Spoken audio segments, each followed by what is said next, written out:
Hey guys, happy middle of the week. This is Barb from Inspire Me 360, and I want to talk about divine timing and the divine plan, if you will.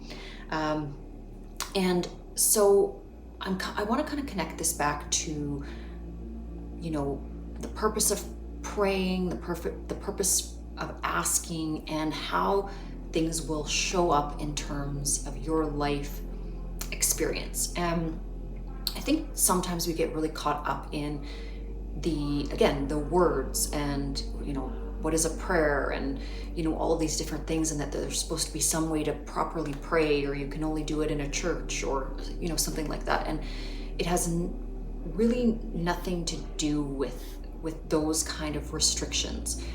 Your relationship with divine source, spirit, God, whatever it is you want to call it and that you identify with, it's a personal journey. It's between you and that energy. And a lot of people refer to that energy as a hymn, but technically it's not really a hymn.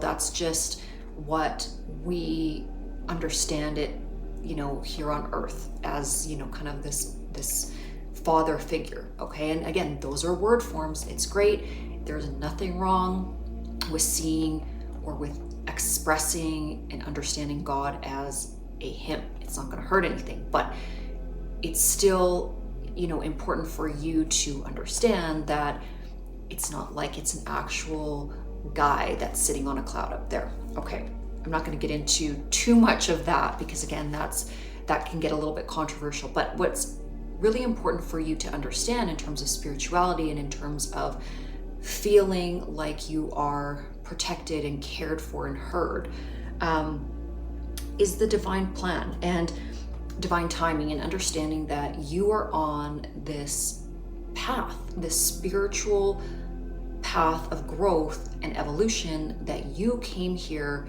to planet Earth, you incarnated, and this is a journey you are undertaking for the betterment of not only yourself, but of everybody on the planet. So why does God present you then, if you are going through your prayers, your requests, the things that you're asking, why sometimes do things show up that seem to not come to fruition? And what is the purpose of that? And is that the point that you get frustrated with spirit and, turn away? Or how do you really grapple with that question? And essentially, you are only going to be given, in terms of your prayers, what you can actually handle. And sometimes when we are praying for something, and we're asking the universe for something, if we never know that something actually definitively exists, we can kind of lose faith, and we can really stray from, what we're here to do, what we're here to see and experience. And so it's not a cruel joke if you are experiencing a reflection of something that you have asked for but is not totally attainable yet. It's just showing you that the possibility of it exists, and that there is a version of it out there for you. So whether this is, a dream job that you're asking for, a certain career that you're really passionate about, creating a business, you're diving into your purpose or your passion, or, say you're a musician and you really want to achieve these certain goals, whatever it is, again, it's going to be causing you to evaluate what's going on in terms of the self and how you are integrating into this request to the universe. It's so super important that we remember that, we have to be prepared to actually handle what we're asking for. And a lot of times, well, most of the time, when things don't completely happen the way that you want it on your time, and it's on divine time, it's because it's preparing you for that actual thing that this also goes for relationships too, in terms of divine union, things in your life, family dynamics, lifestyle that you're trying to create. Basically, when we're asking for things, it's not like Spirit is just going to drop those things out of the sky. That's not how manifestation works. You have to also follow divine law, and you have to walk in step with what Spirit is requiring for a balanced lifestyle. So you can't just want all of the good things and reside in the darkness and reside in, the distortion and expect that you're going to be given all of these things. There, it takes work. And so again, I'm going to really remind you that this is a process of evolution, and there's a reward system as you move from stage to stage, and as you go through that very poignant self-improvement, you will find that more and more doors start to unlock before you, because again, you're walking that straight and narrow path. You're not, slipping into those previous distorted, ways of being. And a lot of times when we're operating from a very distorted state of mind, okay, and some would call this sin, but I just tend to think of it as, not being awake, not being aware, okay? You have to take a total evaluation of how you're showing up and everything that you're actually doing. And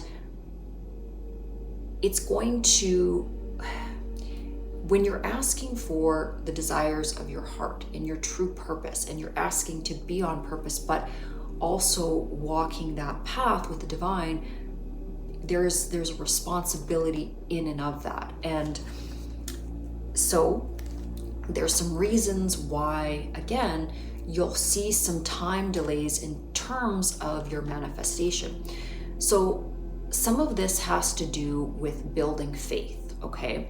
Because if everything just happened immediately and there was really no time delay to it, we really wouldn't have that opportunity to build a deep faith and to trust that there is a power beyond ourselves that is helping to guide us and that is really assisting us in our evolutionary process as souls. If it just happened immediately, it would be like a cheap thrill, and it really wouldn't be the causation and the catalyst that is absolutely needed for true spiritual growth. Okay, so again, faith is a big one, and it's important in terms of our journey.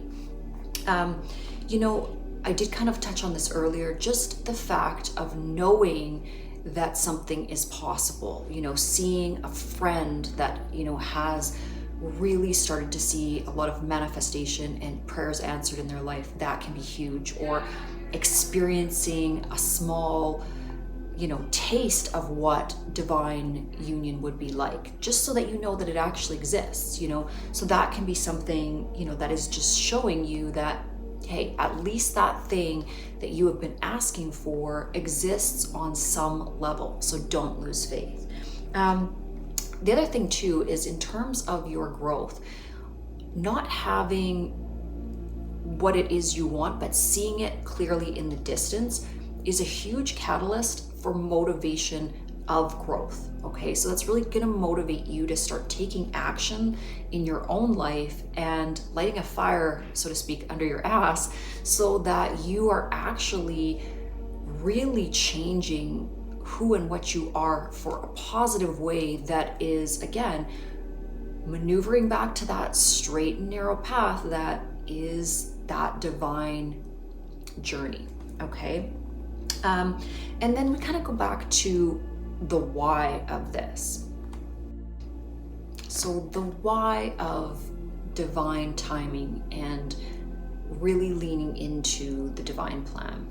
Obviously, there's definitely going to be instances where, again, I kind of touched on this earlier, you are just not ready.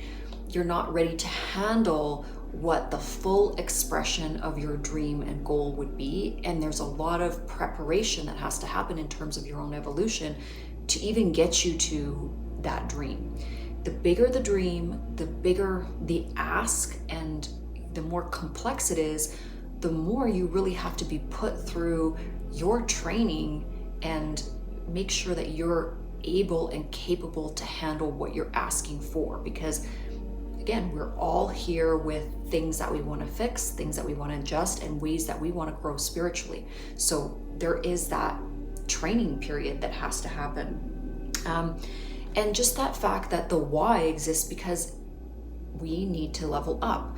It is, when we see that kind of carrot dangled in front of us, it is that very specific thing that will motivate us to become better. And sometimes it can feel like a little bit of a cruel joke, and you can feel maybe embittered or impatient, but that, again, in and of itself is a lesson to create purity within your thinking, to go back to what is distorted within your own beingness, within your own thought forms, your mind, the way you're showing up.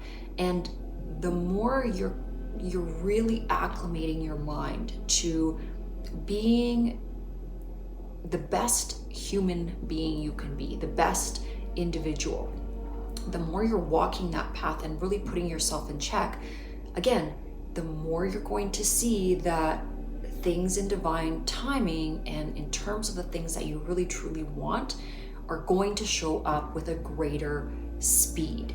Now, also sometimes what you're asking for has nothing to do with God's plan. And this can be a reality too. Sometimes we ask for things that are superficial or shallow, are really gonna hurt us in the long run. And so I'm not saying the universe won't give those things to you, or that God won't allow you to manifest those things. You will be allowed to manifest those things, but a lot of times they are going to manifest as deep lessons, and sometimes very painful lessons, until you truly learned to ask for that which is, again, in line with the spiritual plan for the best expression of you and your soul and what you're here to do. And some examples of this, I'll just kind of, money, asking for a lot of wealth, a lot of money, that's not really in line with the divine plan. Now, you can ask for abundance, and you can ask for the ability to be able to care for your family, to be able to help others and do good things with and through the mechanism of abundance. But anytime you have a truly selfish service to self request, again, it may or may not be given, but there's going to be some lessons in and of that. Or perhaps you're asking for somebody to appear in your life as a distraction, instead of really looking at, and I'm talking in terms of a relationship, instead of really asking for a divine counterpart or a divine union that is meant to be with you for your entire life. And when you're asking for that, you may get that distraction, but it might come with a lot of pain. Or maybe you're really hyper focused on physicality, so you're asking for things that are, again, pretty superficial, like I want to look a certain way, or I want to drive a certain car, or and there's nothing wrong with those requests. They're just kind of lower vibrational. They're not service to others type requests. And so there's just not a lot of spiritual expansion that can come from them. You'll learn that, as you kind of acclimate to getting those kind of things, that the joy of them really doesn't last very long. In terms of, things that are very 3D materialistic, it's not wrong to ask for it, but in terms of that, those are things that you have to really achieve for yourself. Work hard, be diligent, and of course, when you are showing the universe that you are capable of doing those things, usually abundance sort of shows up from hard work. Now, there's also divine timing in terms of the divine plan and requests that are maybe a little bit more painful. When we talk about health and wellness and loved ones and illnesses and when people that we love end up dying, we can have requests of the universe and we can make prayers that sometimes go unanswered, and we can have this feeling of why, or when really terrible traumatic things happen. And I'm not really in a position to answer the whys behind it, but I can only say that in my own circumstances, in my own life, that knowing and having a spiritual faith and understanding that there is something beyond this life, and that even when a physical body ends, it doesn't mean that the love energy ends, and that I very much feel the presence within my heart and soul of the people that I have lost, and they're with me each and every day. And it makes me feel a lot of peace to know that, again, whether my body is physically here or it's not here, that I have an eternal element to what I am. And that goes for everything that we love. So again, I'm not going to get into the dynamics of how come some prayers aren't answered, because again, I've went through a lot of these really difficult times with friends, with people, with family, and it doesn't always make sense. But what I can say is that the love that if we take the time to integrate the power of the love that we experience when we lose somebody for a short time, because again, we're not experiencing their physical body, when we can realize the depth of that love from that, loss that we're experiencing in the three-dimensional world, we can utilize it as a mechanism to deepen our understanding of the energy of love. I don't want to argue this point too much, because again, it's a pain point, and I know when I was in the raw stages of loss and grief for different people that I've lost, somebody could have told me that and it wouldn't have made a lot of sense. And so I don't want to be preachy with that, but I do just want to remind you that there is divine timing and there is a plan, and to hold the faith that good things are coming, and when you're moving through difficult things, that it is building wisdom within you. So have a beautiful rest of your day, and hopefully I'll see you in the next video.